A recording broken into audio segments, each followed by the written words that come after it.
dogs, all of us, all five. You are Locked On Mavs. Great, Rusty. Your daily Dallas Mavericks podcast. No one's dying. Part of the Locked On Podcast Network. Still can't leave me alone. Your team every day. Gotta be born with it, dog blood.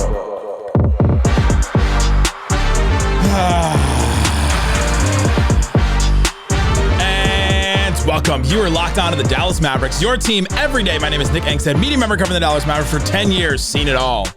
Thanks for being an everydayer, making Locked On Mavs your first listen.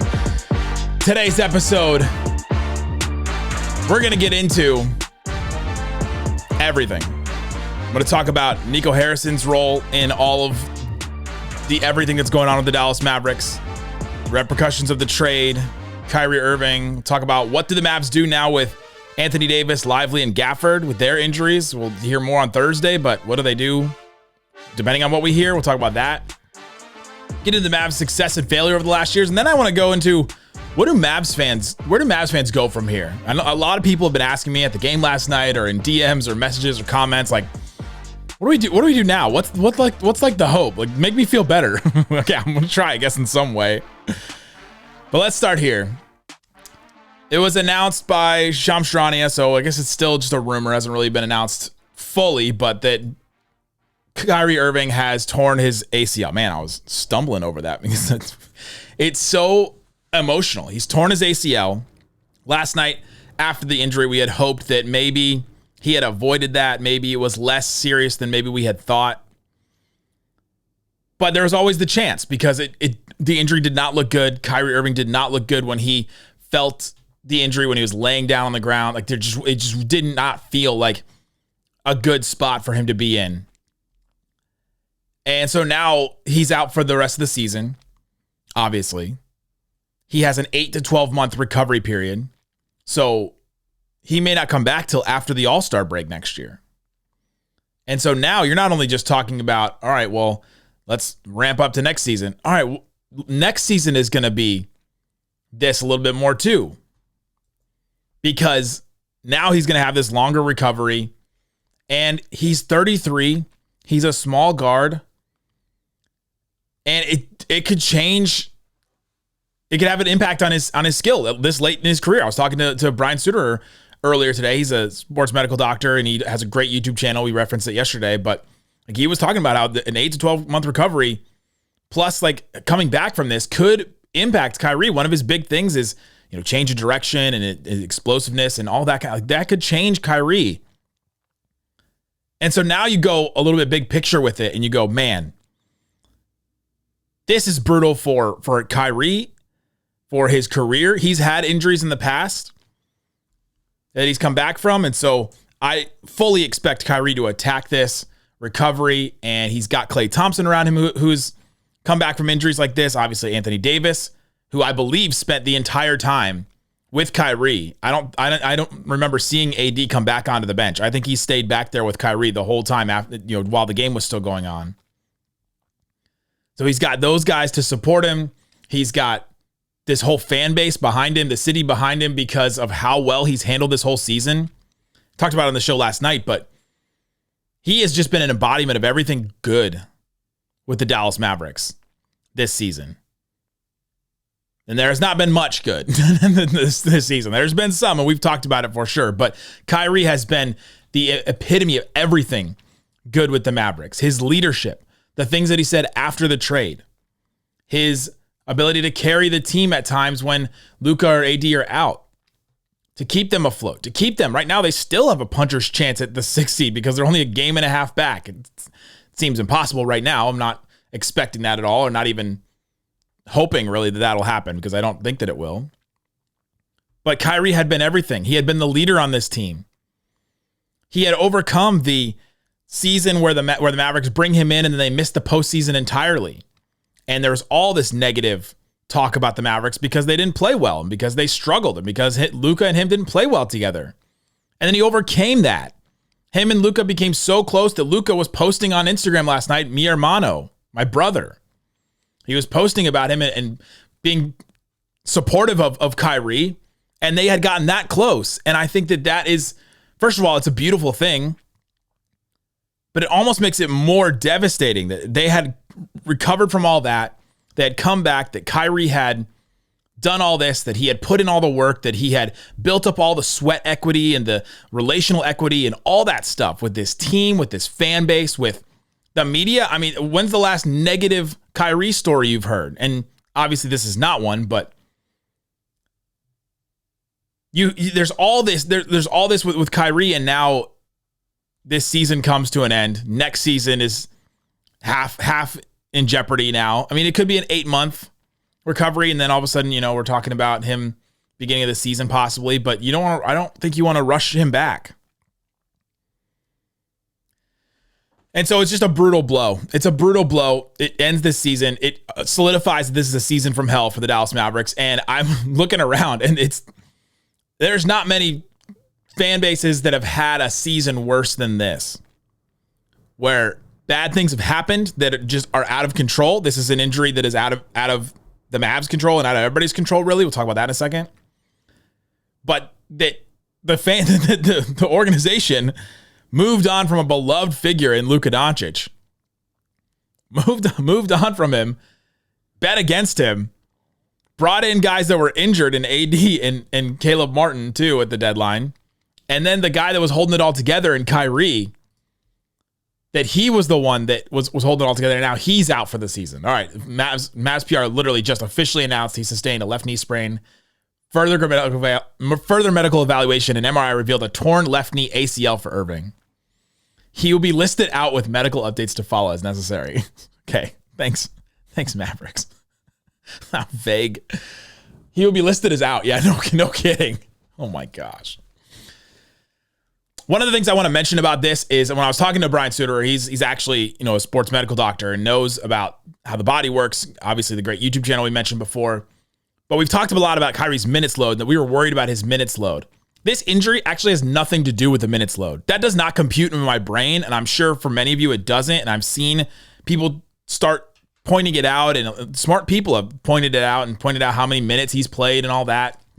I talked about it last night, and I think I even on the show last night blamed the minutes load for this injury. But according to Brian, who knows this way better than I do, I'm a Twitter doctor. He's an actual doctor. He said it's unrelated. Freak injuries and trying to start, with no scientific backing. He got bumped in the lane, put his leg out to try and balance, hyperextension, ACL gone. That's it.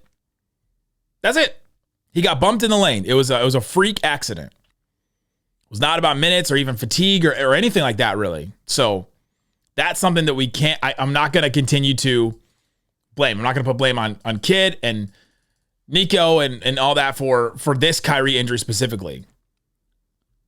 But coming up, I'll tell you what it does actually do. What this Kyrie injury does is it highlights a decision that Nico made that puts the Mavericks era right now in jeopardy and maybe ends it.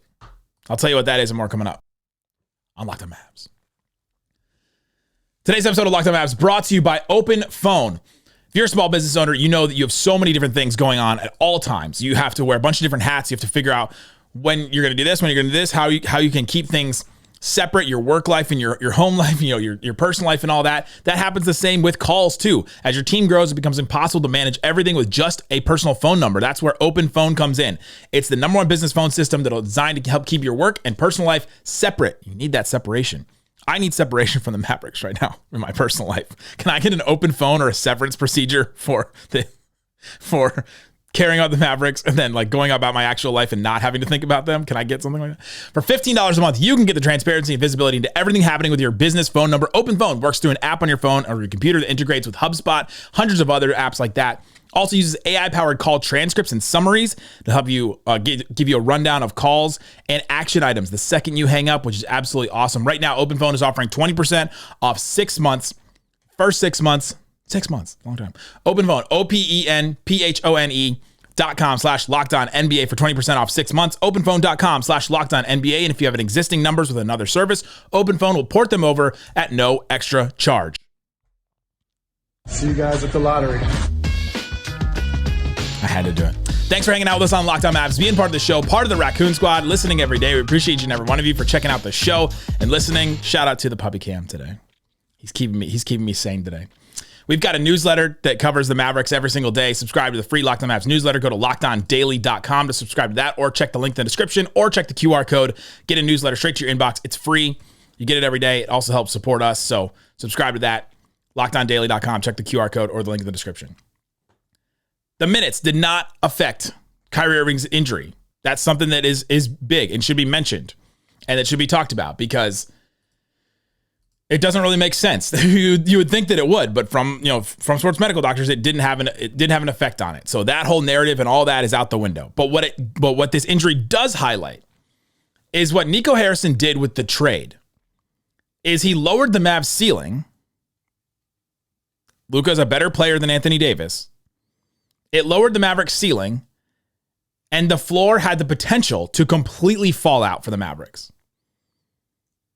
Nico does not believe he lowered the Mavericks ceiling. He thinks he raised it. We still have not seen this Mavericks team at full strength. It may be a year before we see the Mavericks at full strength. And by then, who knows who's going to be on the roster? Think about that for a second. We may not know what this roster is even capable of for a year from now. We thought we maybe see it by the end of March or the end of April. Now it might not be a year until we figure it out. But in Nico Harrison's mind, and Patrick Drummond and all that, they thought that the Mavs ceiling would be higher without Luka. I don't believe that. But what they also did is they left themselves vulnerable and open to the potential for the floor to completely fall out, and this is where we are right now. With Anthony Davis, who is an injury-prone player, he got rushed back. I do think that had something to do with it. The doctors can't tell me anything about that injury. I think he rushed back, and now Kyrie, who's also an injury-prone player. This is a freak injury. Yes, freak injury. But if Kyrie goes down, then all of a sudden, what happened? Like, where's your team now? And you're stuck. 9 months ago, this team was in the NBA Finals. And now, where are they? They're back in the lottery. It's absolutely incredible how Nico made a win now trade that will make them worse now because of these injuries. And the floor has completely fallen out. And the window was shorter. We talked a lot about when the trade first happened that the window is now going to be shorter for the Dallas Mavericks. That if you get rid of a 25-year-old superstar and bring in a 31-year-old star who's a great player, him and Kyrie, we've gassed up how good they can be for a long time on this show. A long time being a month. I had high hopes for this team. That they could be really good, that they could be great, that they could show us something. And now, but it also shortened the window. That you have less room for error. And that the room for error is now going to be these injuries. It highlights how ridiculous the trade is again.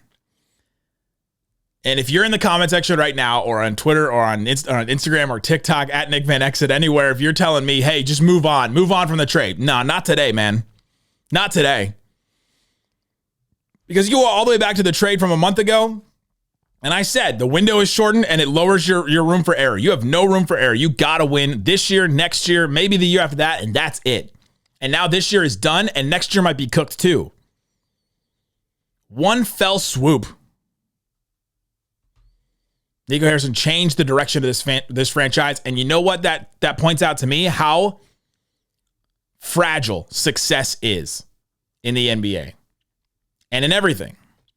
Success is so fragile. I mean, we're seeing it right now with the stock market. One thing changes in the world and all of a sudden it drops, 100 points, or it raises 100 points. I don't know anything about how many points, but it's so fragile. Because what is it based on? It's based on keeping things together. It's based on keeping, and it's based on strengths and covering weaknesses. And all of a sudden you make one move and all of a sudden, all right, well, now we've covered some strengths. Our defense should be way better. But you've opened yourself up in this other area where all of a sudden now you're this injury-prone team. And now you want to bring in Kevin Durant? We're not playing with Monopoly money out there where you can just hit reset and start over. Not even Monopoly. Monopoly, the actual physical board game, requires you to put the pieces on the board, clean them all up, and organize them and put them back so that you can get them back in order. It feels like Nico with this franchise is playing Monopoly Go, Where all I have to do is close the app out and open it back up again and like, oh, we'll just reset it. We'll just reset at the end of the season. Oh, everybody will be back from injuries. And it's coming. And the next time he gets in front of a mic, which will probably be at the beginning of the season, maybe not even that. Maybe not even this offseason when they make a trade or sign somebody, or we may not see him again. Because as soon as that happens, somebody's going to ask him about last season. Do you have any regrets? What do you attribute the last season's failure to? All that. Do you consider last season a failure? Somebody's going to ask him that. And if they don't, I will. But he's going to say, well, these injuries and, that we had a good team. We believed in our team. We had great guys. Everybody believed. You saw for 30 minutes what our team could look like. He's going to do that. He's going to do that. It's going to happen. And they're just going to be like, all right, we'll close the app and open it back up again and it'll reset. And they'll wait for that reset date. But will it happen? I don't know. Could be a year.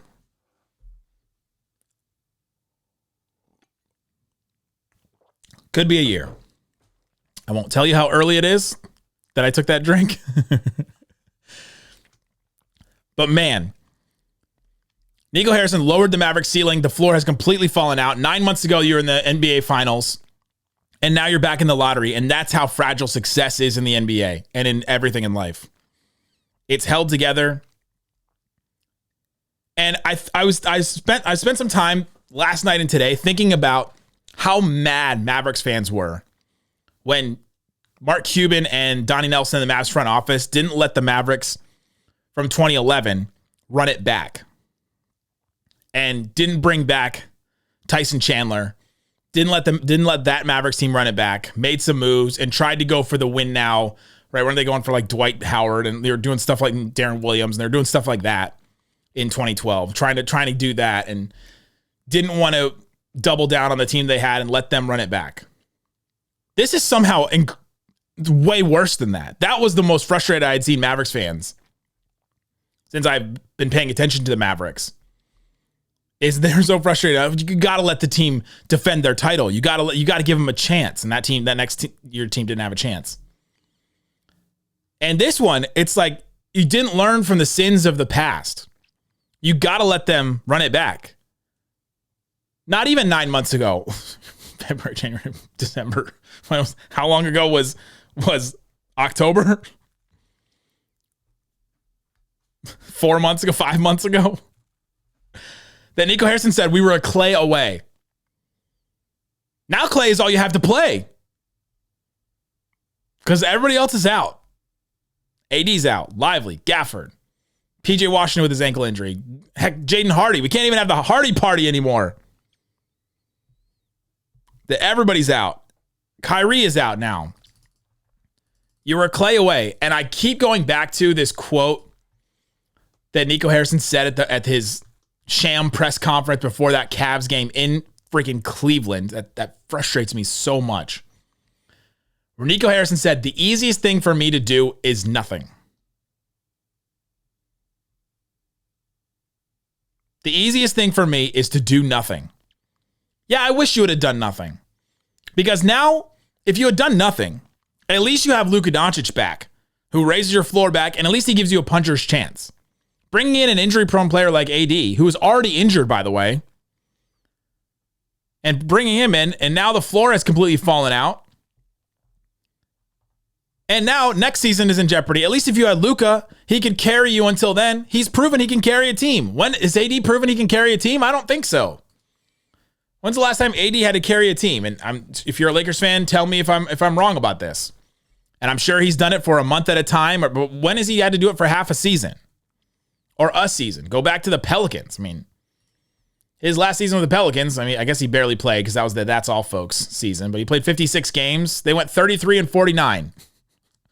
It's like, with this trade, you've also now, the floor has completely fallen out. It's incredibly short-sighted. And then add on to the fact that he did the Caleb Martin trade, where Caleb Martin's out too. They just assigned him to the G League, so he's ramping back up right now. And so I guess that's a positive that he's ramping back up, that he's, going to come back soon. But for what? Come back for what? And now you put all this pressure on Kyrie and AD and all this, and now the floor is completely falling out for the Mavericks. And success, I guess my whole point in all this is that success is so fragile. And I can't believe that Nico Harrison didn't take this Mavericks team that was successful. Only 2 teams make the NBA Finals.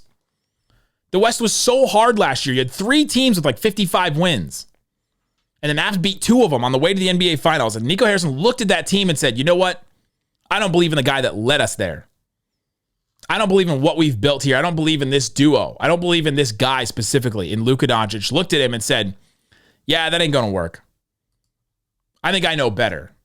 I think I know better than what has already been done. And that to me is what just blows my mind about all this.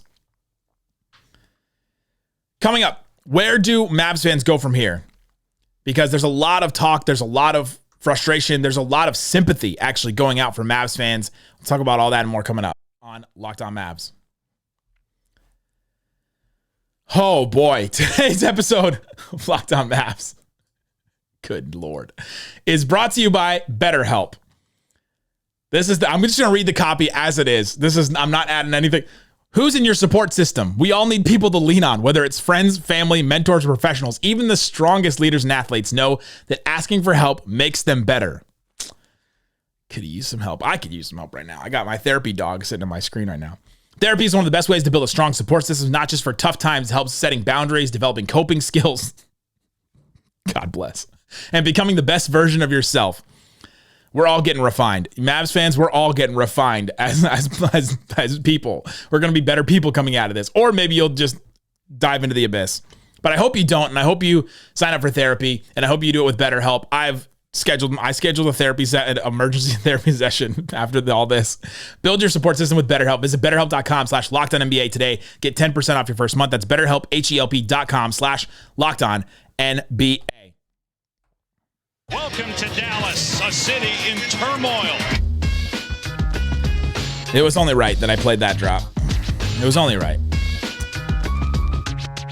The Mavs' success, we mentioned success is so fragile, but you look at the Mavs' successes and failures over the last 4 years. Nico Harrison takes over, does the KP trade, huge risk. It works out. They go to the Western Conference Finals. Then the next year, they lose Jalen Brunson. They're in the lottery. They make the trade for Kyrie Irving, another big risk. That one paid off. They go to the finals the next year. Now this year, he makes the Luka Doncic trade. Like, absolutely insane run of risky deals right there. And now they're going to be back in the lottery, I bet.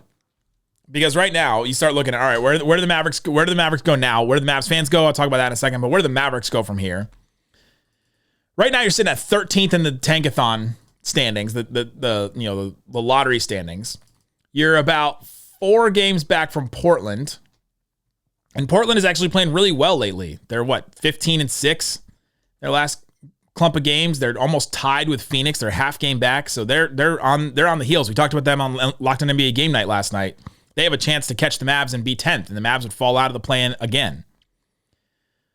But I don't think you're getting to San Antonio. San Antonio is, 5.5 games ahead of the Mavericks in the tank standings. So you could get to 10th potentially.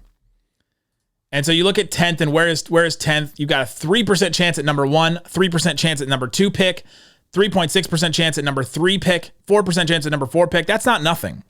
That's something right there. And you own that pick. Right now you're at a 1%, 1%, 1.2%, 1.4% chance.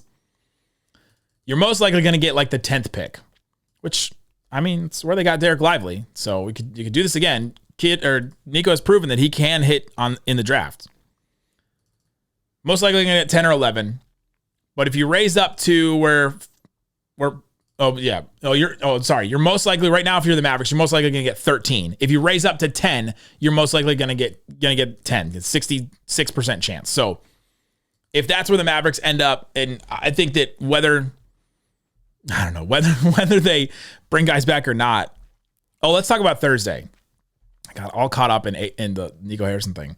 What did the Mavericks do with AD, Lively, and Gafford?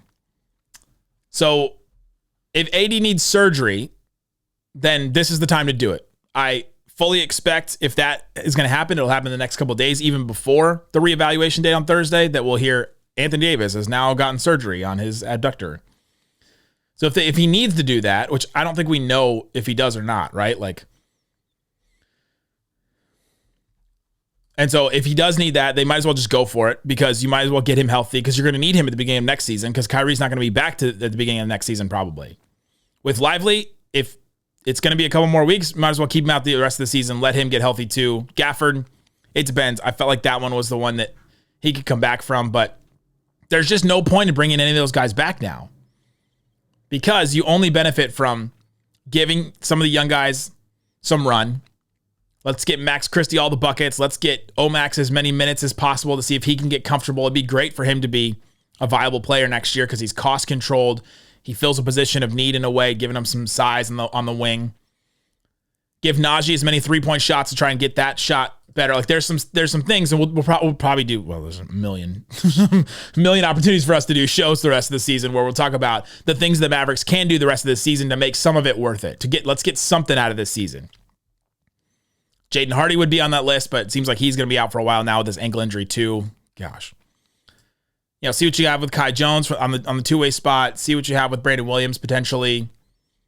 Run some stuff for Klay Thompson. There's a bunch of different things that we'll talk about, but there's no reason to bring any of those guys back now because what are you hoping for? Okay, AD comes back. All right, then then maybe you stay in the play-in. Okay, then maybe you win a play-in game and then you get swept in a first-round series by whoever. And maybe this Mavs team fights hard enough that they don't, but I'm not going to be there. I'm not going to get there where I'm going to say, all right, well, they got something to play for this season because I don't think they do.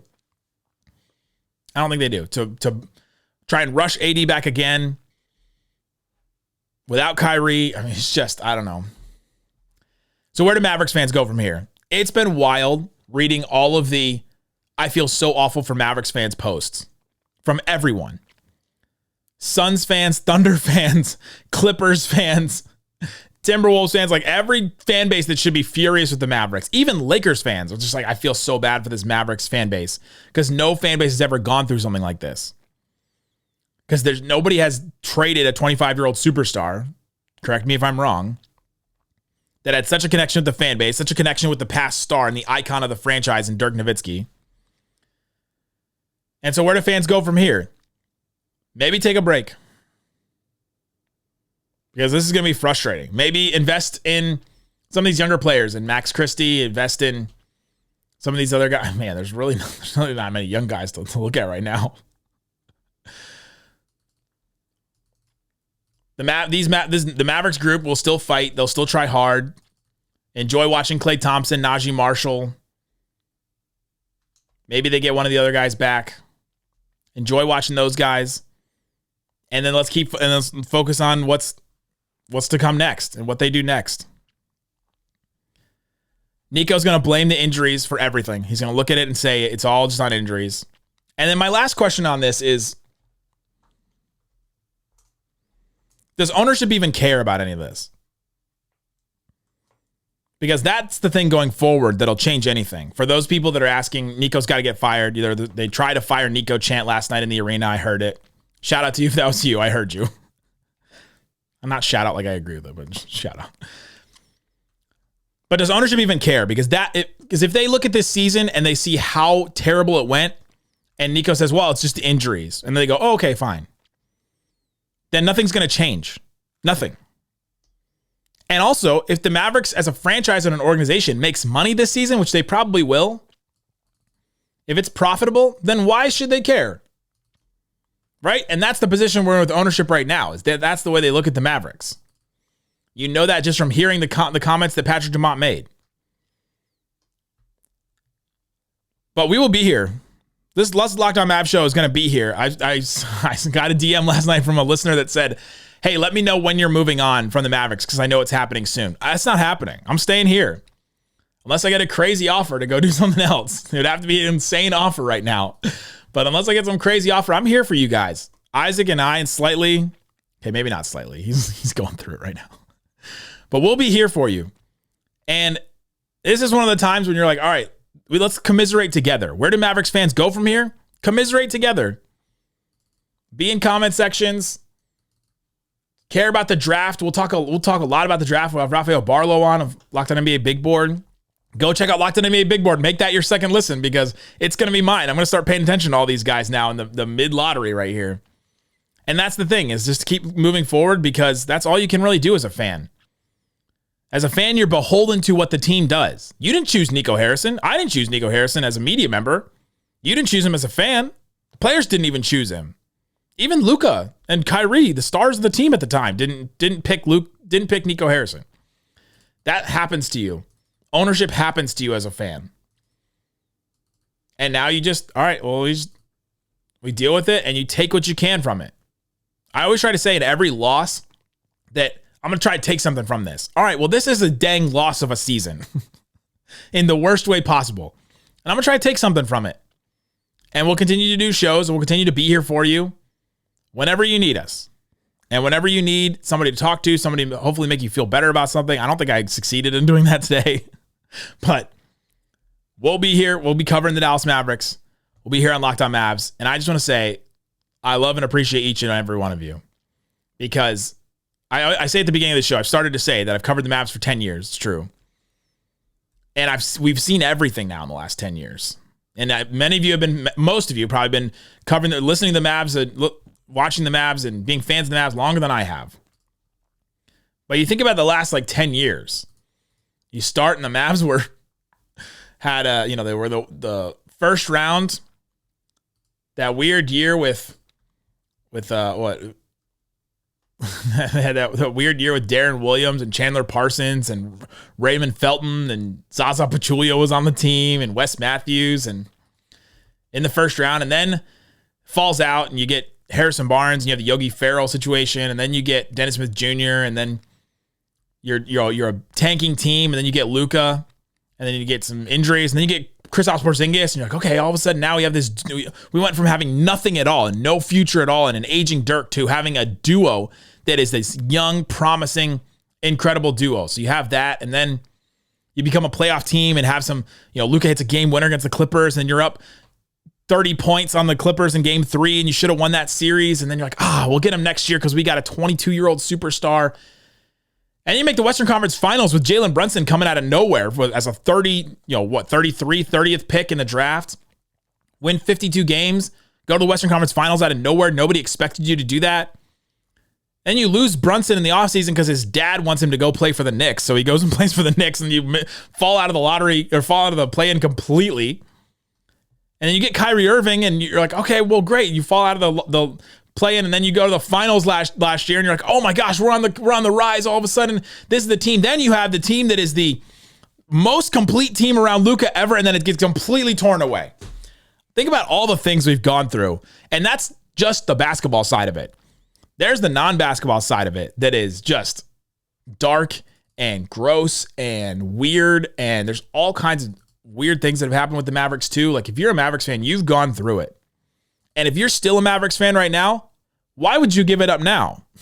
It's like you've gone through it already. They will come out of the other side eventually. It all keeps moving. It all keeps moving forward. And we'll be here to chronicle it and cover it all. And we'll be here for you.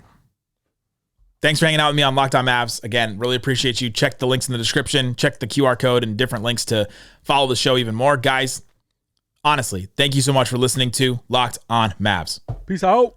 Boom.